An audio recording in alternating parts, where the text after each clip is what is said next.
इस कहानी की शुरुआत में एक लड़के को दिखाया जाता है जिसे अभी अभी होश आया है। वो एक लिफ्ट में होता है और ये लिफ्ट बड़ी तेज़ी से ऊपर जा रही होती है। इसे कुछ नहीं पता कि ये कहाँ पर है, ये लिफ्ट कहाँ जा रही है।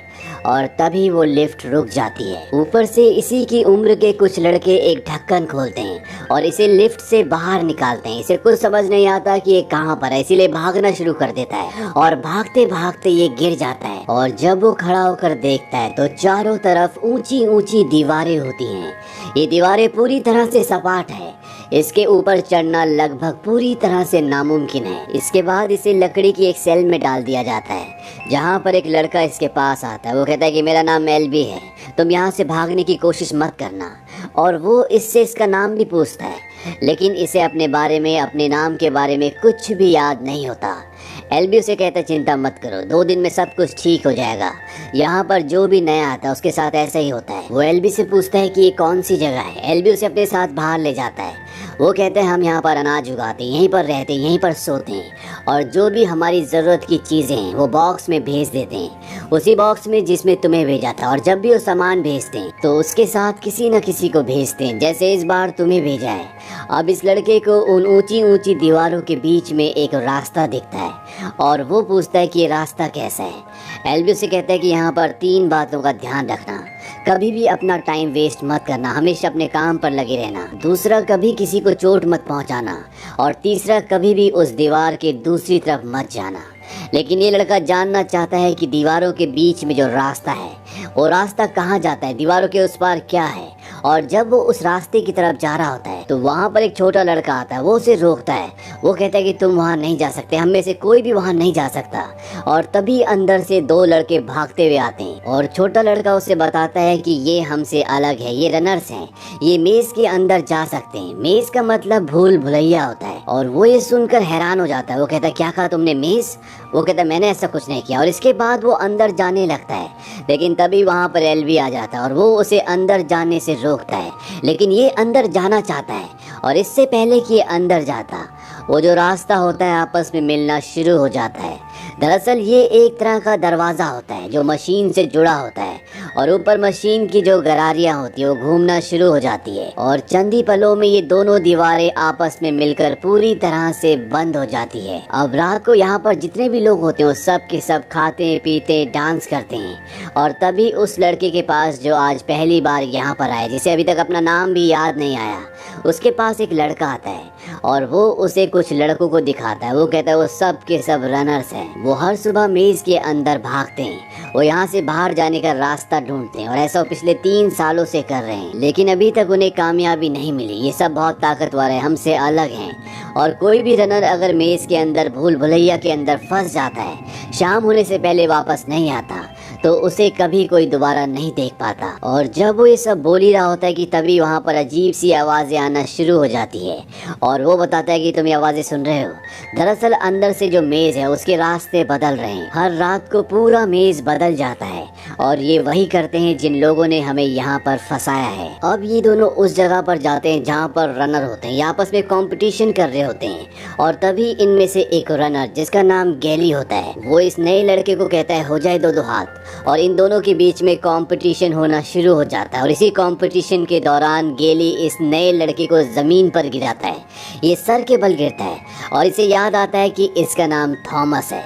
वो कहता है कि मेरा नाम थॉमस है। ये सुनकर वहाँ पर सब खुश हो जाते हैं क्योंकि उसे अपना नाम याद आ गया होता है। अगले दिन थॉमस यहाँ पर बाकी सभी लड़कों के साथ काम कर रहा होता है और वो पूछता है क्या कभी किसी ने इन दीवारों के ऊपर चढ़ने की कोशिश की।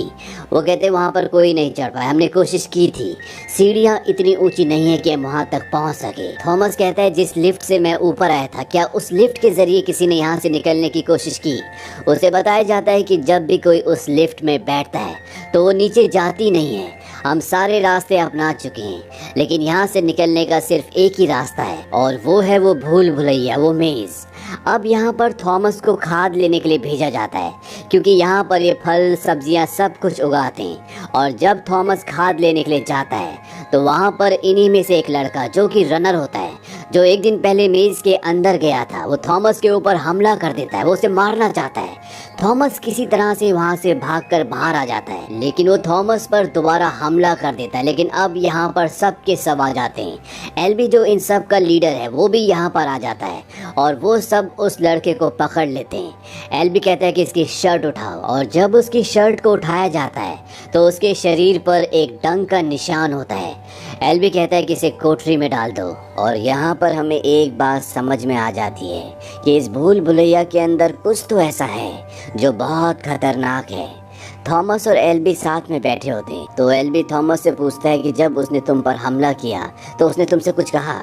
थॉमस बताता है कि उसने मुझसे कहा था कि मैंने तुम्हें देखा था, ये सब तुम्हारी गलती है।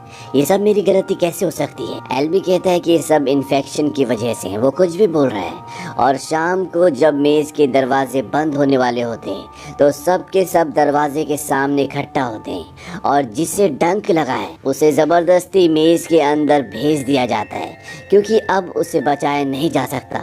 उसकी बीमारी का कोई भी क्योर नहीं है। हालांकि वो सबको विश्वास दिलाने की कोशिश करता है कि मैं ठीक हो जाऊंगा, लेकिन सब जानते हैं कि इसका कोई इलाज नहीं है। और इन्होंने अपना एक रनर खो दिया। रनर की यहाँ पर बहुत ज़्यादा अहमियत है, क्योंकि यहाँ पर रनर ही ऐसे होते हैं जो मेज़ के अंदर जाते हैं और वही इनके लिए बाहर जाने का रास्ता ढूंढ सकते हैं। हालांकि 3 साल में वो ऐसा नहीं कर पाए। अब अगले दिन भूल भुलैया के अंदर एल्बी भी जाता है। हालांकि वो एक रनर नहीं है, आज से पहले उसने ऐसा नहीं किया, लेकिन उसके ऊपर जिम्मेदारी है। दरअसल एल्बी वो इंसान है जो यहाँ पर सबसे पहले आया था। हर महीने यहाँ पर एक को भेजा जाता है, और एल्बी को जब यहाँ पर भेजा गया था तो यहाँ पर कोई भी नहीं था। वो पूरा महीना यहाँ पर अकेला ही रहा, और उसके बाद जब एक एक करके यहाँ पर इंसानों को भेजा गया तो उसने यहाँ पर सबके लिए पूरी एक अलग दुनिया बना ली।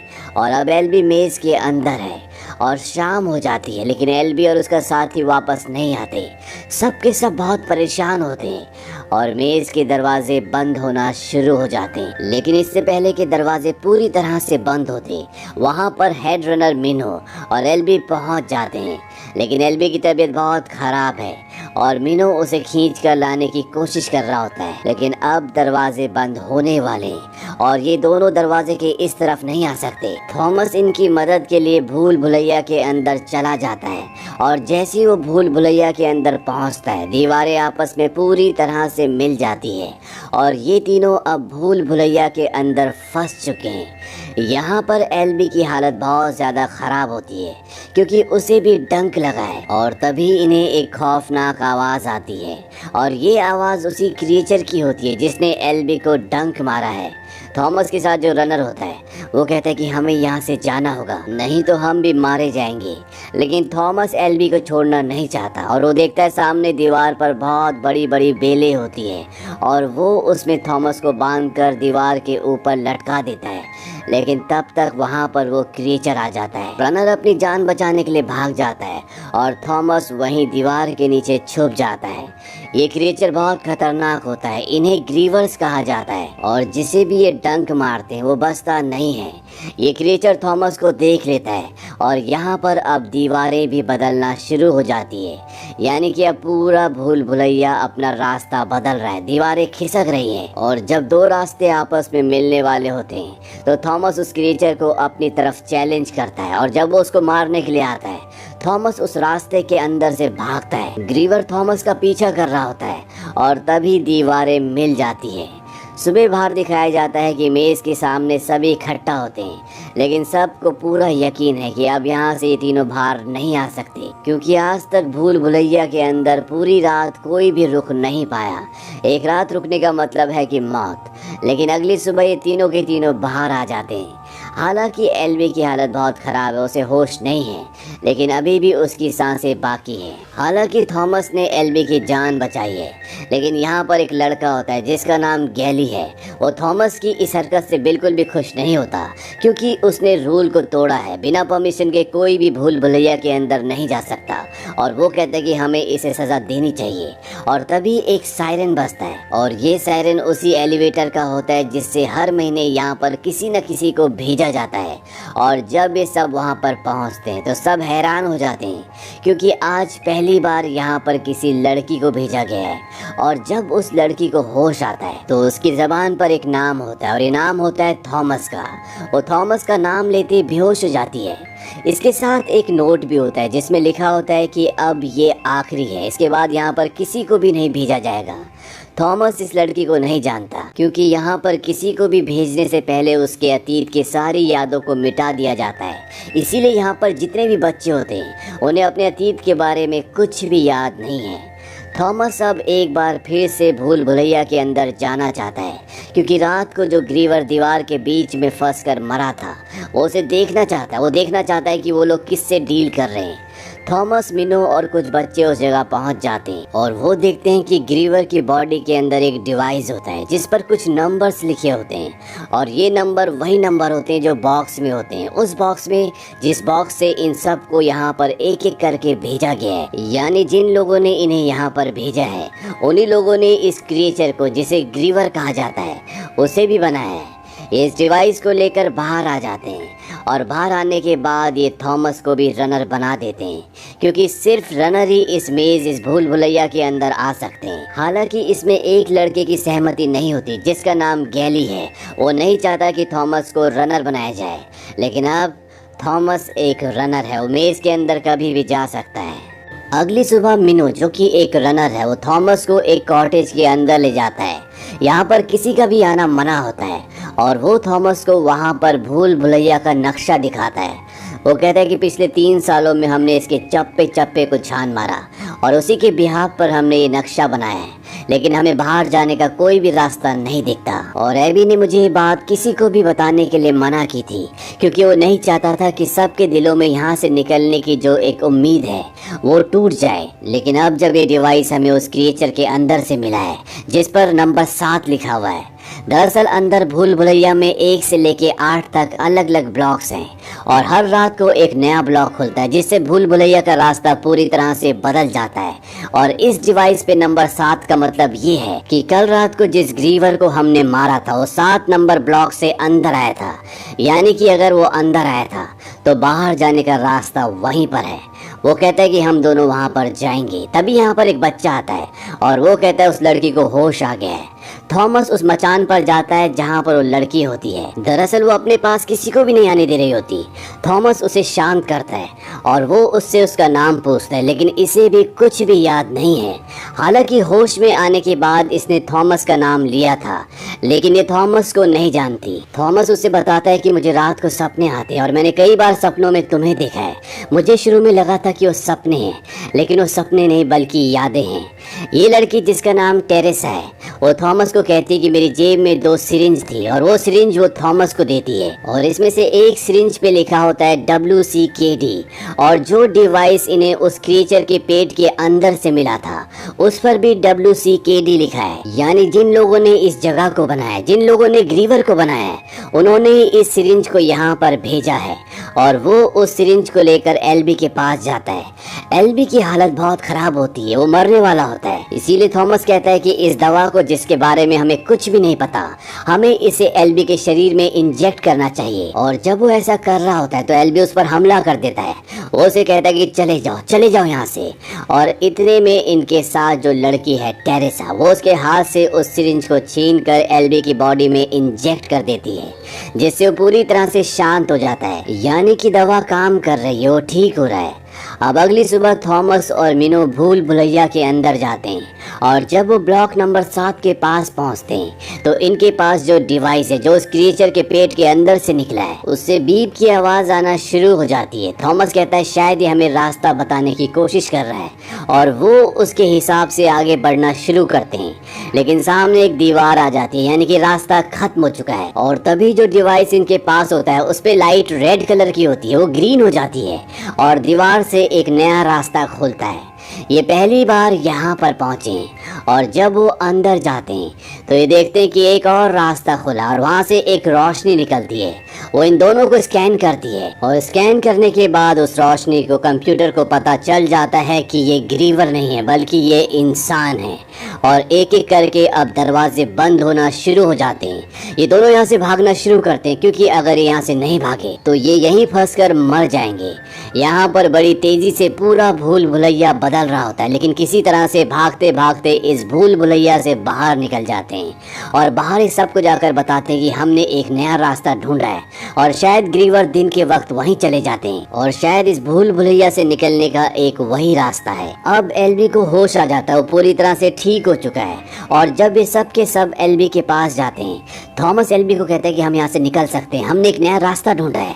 थॉमस कहता है कि यहाँ से कोई नहीं निकल सकता, मुझे सब कुछ याद आ चुका है, जिन लोगों ने हमें यहाँ पर भेजा है तुम भी उनमें से एक हो। दरअसल ग्रीवर जब भी किसी को डंक मारता है तो उसे सब कुछ याद आ जाता है, इसीलिए एल्बी को सब कुछ पता होता है। लेकिन इससे पहले कि एल्बी कुछ और कहता, यहाँ पर एक बच्चा आता है और वो कहता है कि आज मेज के दरवाजे बंद नहीं हुए और अंधेरा हो चुका है, यानी कि अब ग्रीवर यहाँ पर भी आ सकते हैं। ये सब के सब बाहर जाते हैं और ग्रीवर इनके ऊपर हमला कर देता है, वो इनमें से कईयों को मार देता है। और यहाँ तक कि एल्बी, जब ये सब के सब एक गुफा में एक केज के अंदर छुपे होते हैं तो वो एल्बी को भी अपने साथ ले जाते हैं, यानी कि एल्बी भी अब मर चुका है। लेकिन इसी दौरान ये लोग ग्रीवर का एक डंक काट देते हैं जो कि एक सिरिंज की तरह होता है। और अब थॉमस जानना चाहता है कि उसका अतीत क्या है, वो अपनी यादें वापस चाहता है, इसीलिए वो उस सिरिंज से अपने आप को घायल करता है। और जैसी वो सिरिंज उसकी बॉडी के अंदर जाती है उसे अपना पास्ट याद आ जाता है। और अगली सुबह जब वो उठता है तो वो एक केज के अंदर होता है जहाँ पर उसके साथ वो लड़की भी होती है जिसका नाम टेरेसा है। दरअसल यहाँ पर एक लड़का है जिसका नाम गैली है और वो थॉमस को बिल्कुल पसंद नहीं करता और उसे अब यकीन है थॉमस भी उन लोगों की टीम का हिस्सा है जिन लोगों ने इन्हें यहाँ पर भेजा है और इन सब की जान को थॉमस से खतरा है। थॉमस टेरेसा को और मिनो को बताता है कि ये कोई जेल नहीं है बल्कि ये एक तरह का टेस्ट है और ये तब से चल रहा है जब हम बहुत छोटे थे। वो लोग हम पर साइंस के एक्सपेरिमेंट्स करते थे और फिर एक एक करके सब गायब होना शुरू हो गए। दरअसल उन्हें यहाँ पर भेज दिया जाता था। मैं और टेरेसा भी उन्हीं लोगों के साथ काम करते थे। मिनो पूछता है फिर तुम्हें यहाँ पर क्यों भेजा गया? वो कहता है कि मुझे इस बारे में कुछ भी नहीं पता। टेरेसा को भी ये बात सुनकर हैरानी होती है कि ये सब बच्चे आज यहाँ पर इन्हीं की वजह से हैं। लेकिन अभी भी मिनो और कुछ बच्चे थॉमस के साथ हैं। मिनो थॉमस को कहता है कि जो काम तुमने शुरू किया था उसे खत्म करो, क्योंकि एल्बी अगर जिंदा होता तो वो भी यही चाहता। लेकिन अब एल्बी के मरने के बाद यहाँ पर जो नया लीडर है वो है गैली। गैली थॉमस को बिल्कुल पसंद नहीं करता, इसीलिए वो थॉमस और टेरेसा को मारना चाहता है। लेकिन जो बाकी बच्चे होते हैं वो उसका साथ देते हैं और वो ऐसा करने से उसे रोक लेते हैं। थॉमस कहता है कि हम यहाँ से निकल रहे हैं, हमारे पास आखिरी मौका है, अगर तुम भी हमारे साथ आना चाहो तो आ जाओ। लेकिन गैली और उसके कुछ दोस्त इनके साथ नहीं जाते। थॉमस, टेरेसा, मिनो और बहुत सारे लोग अब मेज के अंदर जा चुके हैं क्योंकि ये वहाँ से निकलना चाहते हैं जहाँ से इन्हें एक नया रास्ता मिला था। और जब ये वहाँ पर पहुँचते हैं तो वहाँ पर बहुत सारे ग्रीवर्स होते हैं, वो इन सब पर हमला कर देते हैं। ये धीरे धीरे आगे बढ़कर एक दरवाजे तक पहुँच जाते हैं जिसे खोलने के लिए इन्हें एक कोड की ज़रूरत है जो इन्हें नहीं पता। और तभी थॉमस मिनो को कहता है कि ये जो पूरा भूल भुलैया है इसमें 8 ब्लॉक्स हैं और ये एक सीक्वेंस में खुलते हैं। वो मिनो से उस सीक्वेंस को पूछता है और जब उस सीक्वेंस को वहाँ पर डायल किया जाता है तो ये दरवाज़ा खुल जाता है और जो ग्रीवर्स इनकी तरफ आ रहे होते हैं वो दीवार के नीचे दब जाते हैं और ये एक अंधेरे कमरे में पहुँच जाते हैं। और अगले पल एक और दरवाज़ा खुलता है और ये उस दरवाजे से बाहर निकलते हैं और यहाँ पर लाइट जलना शुरू हो जाती हैं और वहीं एक दरवाजे के ऊपर लिखा होता है एग्जिट। और ये देखकर ये सब खुश हो जाते हैं और जब ये उस दरवाजे के अंदर जाते हैं तो ये देखते हैं कि चारों तरफ कई लाशें पड़ी हुई हैं और ये एक साइंस की लैब के अंदर पहुंच जाते हैं जहां पर बहुत बड़ी बड़ी मशीन्स होती है और वहां पर एक मशीन पर फिंगरप्रिंट का निशान होता है। और जब थॉमस अपनी फिंगर को उस फिंगरप्रिंट के ऊपर रखता है तो स्क्रीन पर एक लेडी आती है। वो कहती है कि अगर तुम इस वीडियो को देख रहे हो इसका मतलब तुमने ट्रायल 1 जो कि मेज का ट्रायल था वो पूरा कर लिया है। हमने जो कुछ तुम्हारे साथ किया इसके लिए तुम्हारे अंदर बहुत गुस्सा होगा, लेकिन इस सब की एक वजह है, शायद तुम्हें याद नहीं होगा, लेकिन सूरज की गर्मी ने हमारी दुनिया को जला दिया, लाखों लोगों की जानें चली गई। लेकिन ये सिलसिला यहीं पर खत्म नहीं हुआ। इसके बाद इस दुनिया में एक खतरनाक वायरस आया जिसने लोगों के दिमाग पर अटैक किया। लोग वायलेंट हो गए, आउट ऑफ कंट्रोल हो गए और इसका कहीं कोई क्योर नहीं था। और तब हमें अंधेरे में एक उजाले की रोशनी दिखाई दी। हमने इसका क्योर ढूंढने की कोशिश की, लेकिन ये सब इतना आसान नहीं था। नई पीढ़ी को कई परीक्षाओं से गुजरना होगा, उन्हें मुश्किल हालातों का सामना करना होगा ताकि हम उनके माइंड को रीड कर सके। और यहाँ पर सबको समझ में आ जाता है कि ये उसी एक्सपेरिमेंट का हिस्सा है जिसमें दिमाग के उस वायरस का क्योर ढूंढने की कोशिश की जा रही है। डॉक्टर कहती है कि तुम्हारे दिमाग में बहुत सारी शंकाएं होंगी, लेकिन जल्दी तुम्हारी सारी शंकाएं दूर हो जाएंगी। ये इस टेस्ट की शुरुआत है, इसमें वक्त लगता है, लेकिन हमारे लिए बहुत देर हो चुकी है। बाहरी दुनिया तुम्हारा इंतज़ार कर रही है।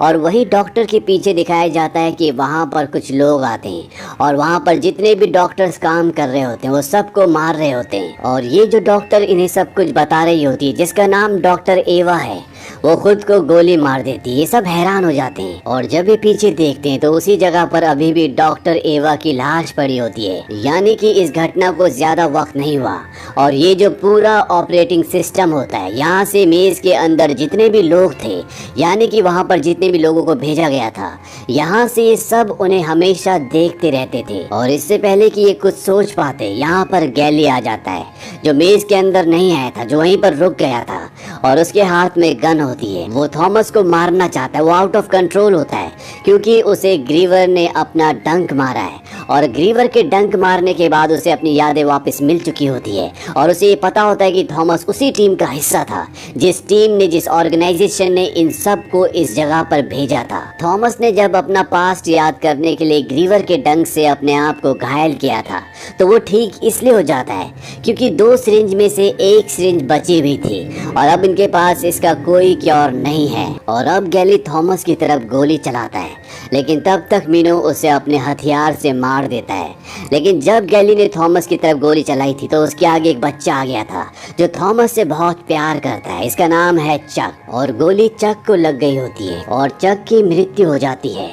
तभी यहाँ पर कुछ लोग नकाब पहन कर आते हैं जिनके हाथों में हथियार होते हैं और वो इन सब को अपने साथ हेलीकॉप्टर में इस जगह से ले जाते हैं। वहीं दूसरी तरफ डॉक्टर एवा को दिखाया जाता है जिसने वीडियो में अपने आप को गोली मार ली थी। उसके सामने कई सारे लोग बैठे होते हैं और वो उन सबको कहते हैं कि हमारा ये मेज ट्रायल बिल्कुल सक्सेसफुल रहा। मुझे उम्मीद नहीं थी कि इतने सारे लोग बचेंगे, लेकिन जितने ज़्यादा बचे हैं हमारे लिए उतना ही अच्छा है। और ये सब के सब अब नेक्स्ट चैलेंज के लिए तैयार हैं।